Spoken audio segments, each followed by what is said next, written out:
Пензионирањето не значи крај на работниот век.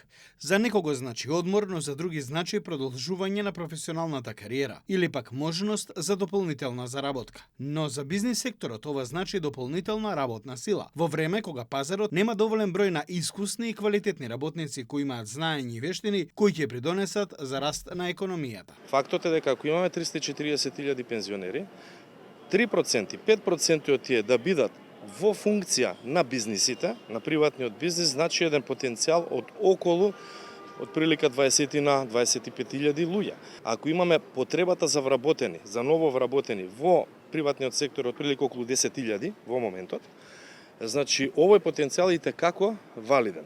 А за да се излезе во пресрет на бизнес секторот во Македонија, веќе функционира законското решение за вработување на пензионери кој е донесен на почетокот на годината. Од Министерството за економија потенцираат дека има интерес за искористување на поволностите од бизнес секторот, но резултатите ќе бидат видливи до крајот на годината. Со измените од јули 2026 година се прецизира дека едно лице може да биде ангажирано сезонски најмногу 60 дена годишно. Работодавачот пак може да користи ангажирање најмногу 180 дена во текот на една календарска година. Главната цел на ангажирањето на пензионерите е да бидат дел од формалната економија и да имаат можност доколку сакаат да бидат работно ангажирани. Дополнително, бизнес секторот стои на ставот дека пензионерите и невработените над 60 години може да придонесат за развој на бизнисите во три сегменти од работењето на компаниите. Најмногу како подочувачи во одредени сегменти или даватели на услуги. Едното е менторинг, консалтинг, тоа е во делот на апскилинг, рискилинг на работната сила.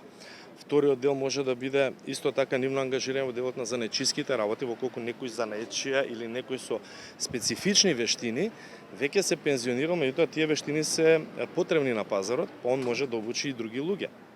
А трета работа е каде што они можат исто да учествуваат во некои лесни административни активности во компаниите, да одменат некој кој што технички би работел малку повеќе во некои други активности би бил ангажиран.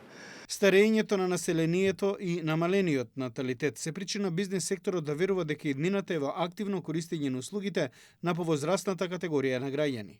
Сребрената економија, како што е називот кој го користи Европа, се наметнува како основа за развој на бизнисите во иднина.